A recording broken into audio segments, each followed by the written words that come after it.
Good morning. Welcome to Up to the Minute. I'm Todd Duplantis. Great to have you with us this morning. We're wrapping up this work week, and hey, we got a 3-day work weekend ahead of us. I should say a 3-day non-work weekend. So you got 3 days off. Monday, we will not be here with Up to the Minute because HCC is closed and many businesses are taking off for the holiday. So more on that in a little while. Okay, before we get to the show, it's Film Friday. Got a special guest there. And we've also got a new partnership with Apple. That's exciting. We'll talk about that in a second. But first, Dr. Tony Rayo-Sutherland. Tony, we're back on HCCTV these days. We're on at noon and 5 p.m. with the rebroadcast of this show, but you can always catch us on social media. Absolutely. We are on, as you said, Facebook, YouTube, LinkedIn, Twitter, you name it, social media, we're on it.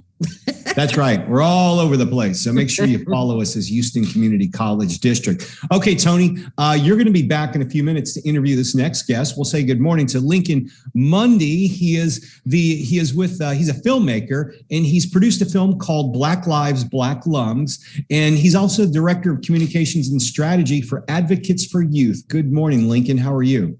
Good morning. Thanks for having me. Excited to talk to you, Dr. Tony. Yes, I'm excited to talk to you. Yeah, we had a guest on, Lincoln, a couple of months ago talking about your film, and we were looking forward to getting you on. So I'm glad we finally got you on, and we're going to hear more about this film. It's a very important film, and that's going to be coming up in about 10 minutes. So grab a cup of coffee. We'll be back with you shortly. Okay, we're going to kick things off with one of the busiest guys at HCC. He's the Associate Vice Chancellor for Workforce Instruction, Dr. Michael Webster. Mike, good to see you again. Thanks, Todd. Thanks for having me. So we have been doing things with Apple now really for a few years. I believe we started in 2017. We kicked off with the Swift coding, and we're actually one of the first in the country to offer that as a program. And now as a continuation with our partnership with Apple, this is a pretty unique program they're offering, and we're proud to be a part of it. Maybe you can tell us a bit about what it's all entails. Yeah, sure. And Todd, just so you know, it is a work weekend, given that it's Labor Day. It is a work weekend for some of us. Okay, that's right. Yeah, it is Labor Day. So tell us, Mike, Apple partnership, what's this new thing about? Yeah, so Apple has been a great partner for us, as you said, since 2017. And most recently, they kicked off their own community campaign to help support communities across the nation. And one area that they want to focus on is those that have had touch points with the justice system. So they have offered up to donate brand new equipment, Apple equipment, to HCC to help probationers, both juvenile and adult probationers across the region. And the probationers are going to get a chance to train for some careers, from what I understand, in-demand careers using Apple software and products, things that are going to take them far in the future. Maybe you can tell us about that. Yeah, it's kind of a three-pronged approach to helping the probationer. So the first is just to get them some computer fundamentals for those that need it. The second one is around computer coding and programming. So they'll be exposed to the Swift language. And then the third piece is really looking at the Apple products that allow for some creative outlets, and allowing those folks that have been in the justice system to do some storytelling of their own, and at the same time pick up the skills associated with that. So you think of something like Adobe or Apple Final Cut, they're going to be picking up those skills as well. Will they get an opportunity to actually get certifications in these programs, Mike? They will. Through the programming track, they'll definitely have some certifications associated with those. And then they can also pick up some of the Adobe Creative Suite certifications. So any of that, I mean, is in demand right now. Folks need good graphic designers, and they also need good tech talent for that matter. How is Harris County involved besides just providing the probationers? Yeah, so we're lucky that we've got a county that looks at the probationers coming out of the system and saying, hey, let's not get them in a situation where they're going to be coming back to us in a larger capacity. Let's try to help them out. So they've offered up their own facilities for us to conduct classes. And so we're going to be located with this program at the juvenile justice system. And then we already offer programming at the residential probation center in the north side of town, and then at their branch office down at 288. We're going to infuse both of those with these computer labs.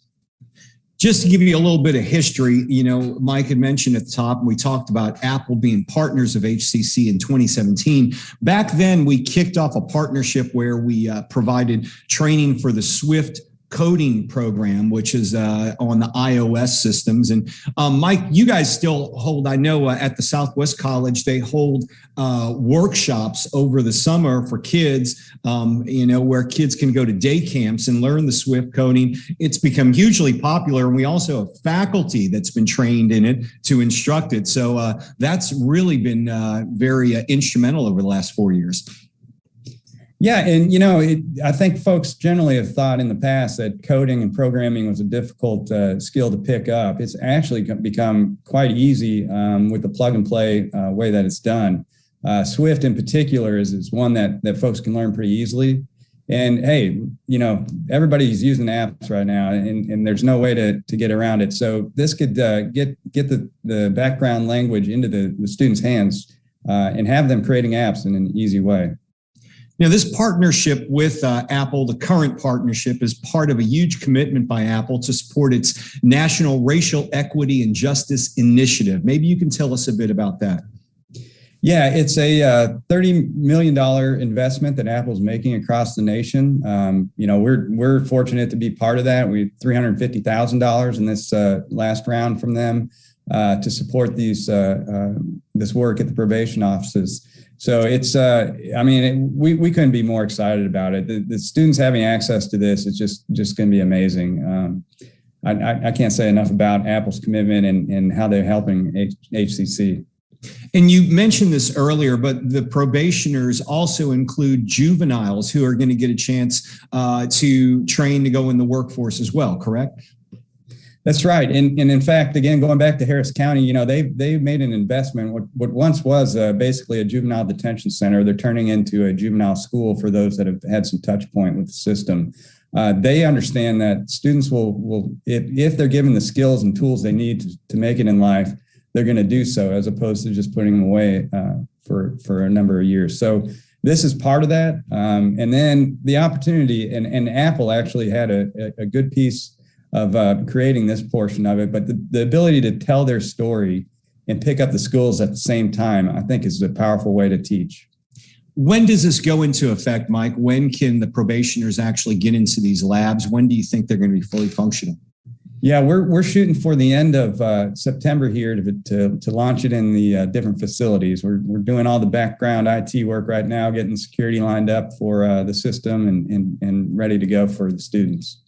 Have you had a chance to hear any feedback from the probation officers or the social workers who work with the probationers? I mean, obviously, this is a win-win situation, and it's providing more training than I guess they've offered in the past.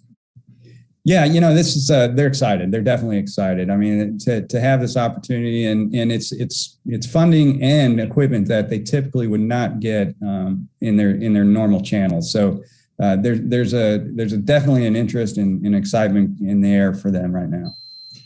Final question for you, and this is probably the most important one. What time does your weekend start for you today? Not soon enough. That for all of us too. Dr. Mike Webster, he's the Associate Vice Chancellor of Workforce Instruction. Thanks for being here, and we look forward to seeing you again in the future. Thank you, Todd. I appreciate it. All right.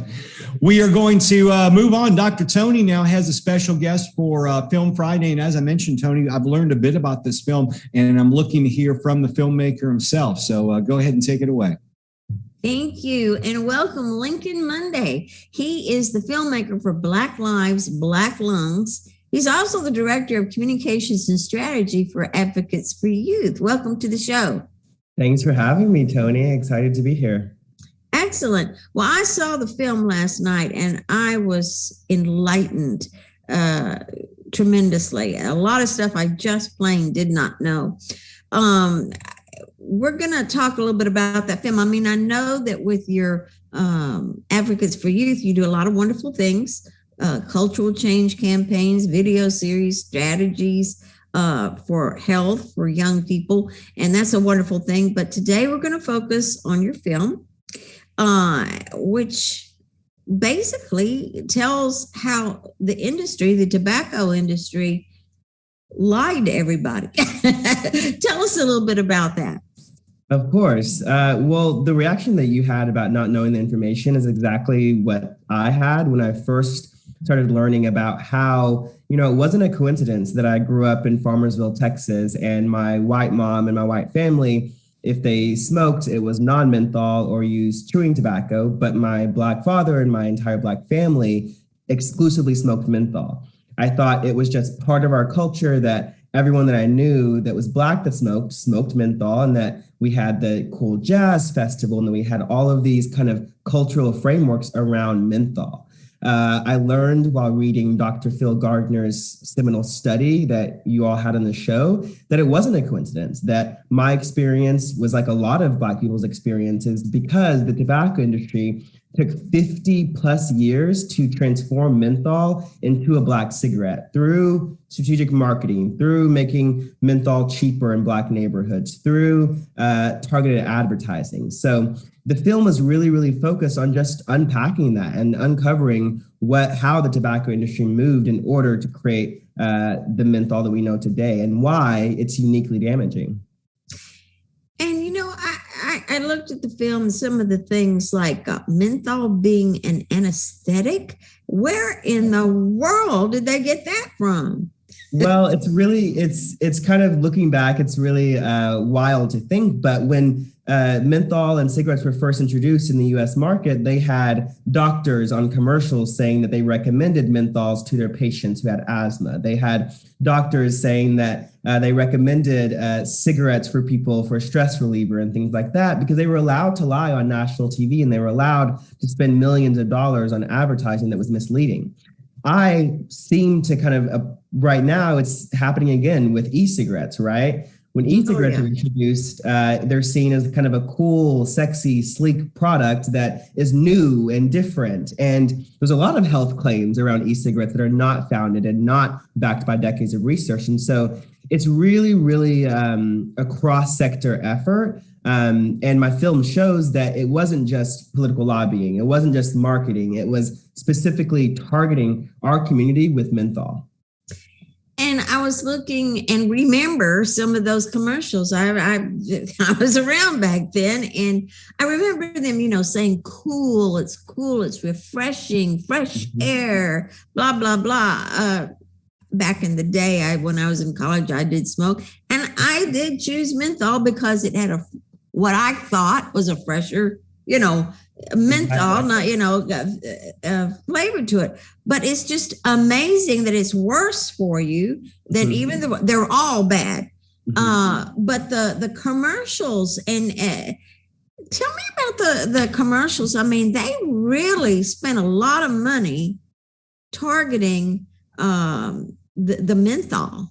Yeah, I'm glad you brought up around the freshness and the cool of menthol, because a lot of people assume that menthol is just a separate beast, that menthol is a separate type of cigarette, but menthol is just a flavor additive, meaning that menthol is added to a cigarette after production. And what the CDC knows and what the research shows is that menthol makes it easier to pick up and get addicted to nicotine and harder to put down because you don't have the harshness on your throat. So if I'm a 16-year-old and I pick up a non-menthol cigarette, I would feel the harshness of the tobacco. I would feel the strain in my throat.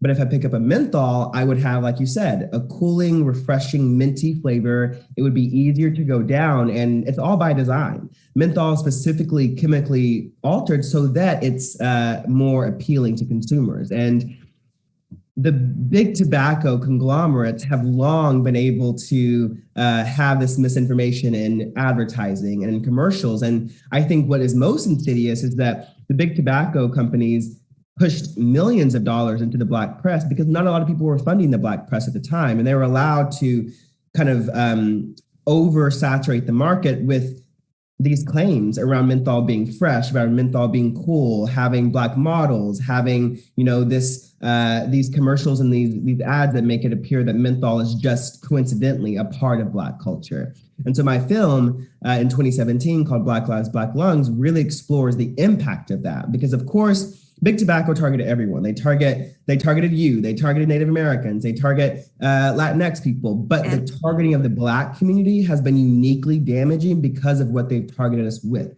which is menthol. And that's why the FDA recently, as April this year, has announced that they're planning to ban menthols because how damaging they are as the flavor. And I think that's what gets us to the point of e-cigarettes, because menthol is a flavor, like cherry is a flavor, like Starburst is a flavor. And e-cigarettes flavors, of course, attract kids. And so that's the conversation we're having now. And the film that I'm currently working on is exploring how this is nothing new, that the e-cigarette market is big tobacco, just getting even bigger.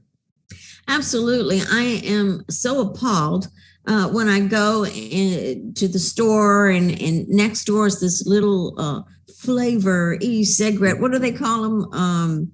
Juices, things like that. You know, they're appealing a lot to the college student, to the young adult. And they did that even back then. As you said, I know that there were more Black people going to colleges, so they attracted them. After World War II, there was a change where a lot of African Americans were moving toward the North, and all this stuff they were targeting. And it's scary to me to just see how they can be allowed to target people like that. Yeah, it's really, really insidious because they are strategic and they're smart and they're America's first great enterprise, right? We have the Sherman Antitrust Act. We have all of these federal antitrust and monopoly laws because of big tobacco, because they were forming monopolies. The conglomerate is so powerful that they have been allowed to target populations for decades without accountability. And now they're positioning themselves as the solution with e-cigarettes, right? They're rebranding to harm reduction companies, and they're trying to profit from not only the problem, but also the solution. Currently today, around 8 to 10 African-American smokers smoke menthol compared to 2 in 10 of white smokers. That's not just out of coincidence or nature. That's by design. And we've seen the impact where the number one cause of death in the African American community above all else is tobacco-related death and disease. That's horrible. Well, tell me, e-cigarettes, they keep talking about them like, they're different than regular cigarettes. They don't harm you. And that's a complete and total lie. And I just wish they could tell this to all the young kids, because that's the thing. Once you get started, you think that this is some neat, fun thing to do. You start it, and then it's hard to stop. And if we could just stop them from starting, that would help. Correct. I think that what we're seeing with e-cigarettes, people have been ringing the alarm for decades. What's happening is that the industry, their main product is doubt. Even when cigarettes were coming of age in the 50s and 60s, their main trajectory was to seed doubt with scientific research. So what do they do when they've lost? At this point, the public consensus, like, we know that smoking is bad for you, right? It's not really a debatable thing. Right. So what they did is that they lost, and they were burdened by so many laws and regulations and public perception. They needed a new product that was not beholden to the same doubt, to the same perception, to the same laws. And they found it in e-cigarettes. E-cigarettes were allowed to target kids, and in magazines and in commercials. You can't have commercials from traditional tobacco. And so it's really, really focused, it's intentional, and we're seeing the impact, especially on young people, because again, flavors attract. And I think what the key takeaway is that they're merchants of doubt, and safer does not equal safe. So while e-cigarettes, some have been found to be safer than cigarettes, that does not mean that they are safe, and they still contain the addictive component of nicotine, as well as so many different juices and other carcinogens that are not regulated in a federal or top-line approach. Now you're working on a new film, a new video about this. Tell us a little bit about that, and when do you think it will be released? Of course. So I'm really excited to be working with Truth Initiative on a follow-up film from the 2017 film that's set to be released in February of 2022. And it's focused on showing people and unpacking again and documenting how big tobacco is getting bigger and how their main focus right now is to make the public and legislators believe that traditional cigarettes and e-cigarettes are two separate industries that can't be regulated in the same way, while they're coalescing their power, profits, and personnel over both products. And, I think it's amazing. I saw where you in the film, it talked about the Congressional Black Caucus Foundation and how so many people from that were part of that, they target leaders and get them to agree with them so that they can get other people to follow them.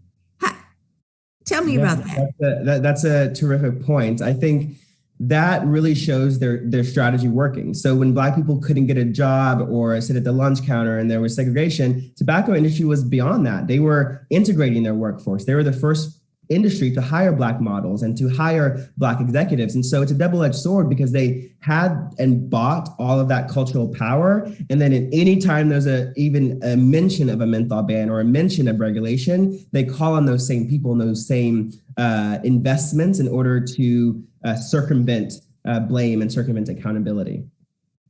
That's just amazing. Advertising can be a good thing, but it can be a bad thing depending on what you're advertising.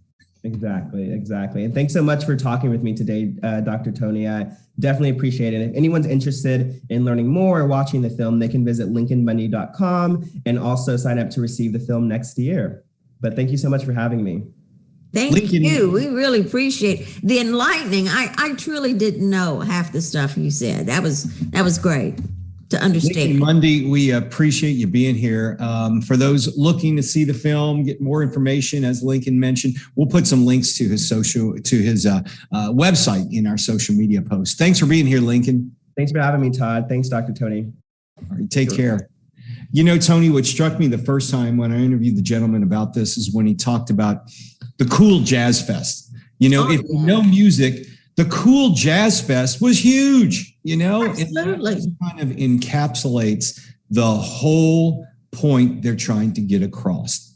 Look at the target audience, look at who but their name is just emblazoned with that Jazz Fest. Kind of like the Monterey Pop Fest or Woodstock. This was the Cool Jazz Fest, and this is what we're targeting. If you love jazz, if you love this, then you gotta love the cigarette, type of thing. It's crazy how they connect things. Absolutely. All right, we're going to move on to our HCC News and Announcements. The MBDA Subs and Sandwiches with J.E. Dunn, HCC's Minority Business Development Association, is still getting together to target minority business enterprises. Bring your own subs this time. It's virtual, happening this coming, Wednesday, September the 15th. So that's a week from Wednesday, 11:30 a.m. to 1 p.m. Check your HCC events calendar for more information.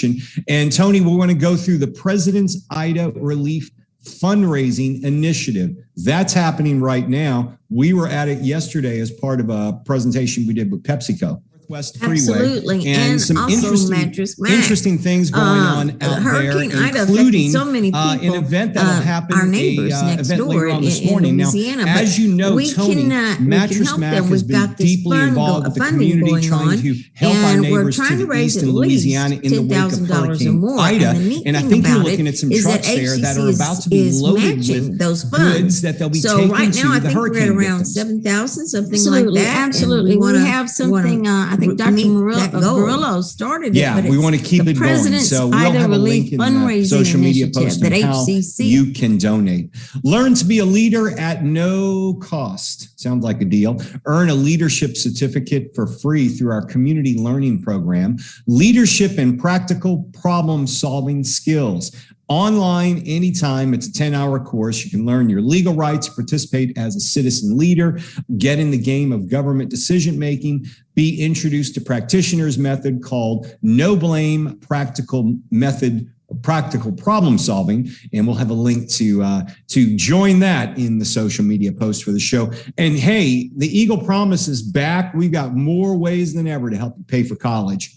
You can earn your degree for free. Now, if somebody said that to me years ago, I would have jumped on it in a second. So you guys need to do that too.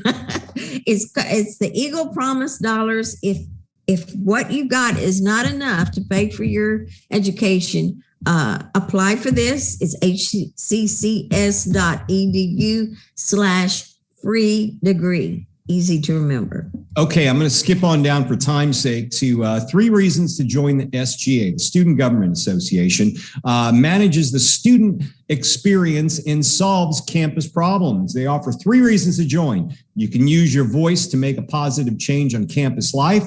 You can learn leadership and other skills that'll look great on your resume.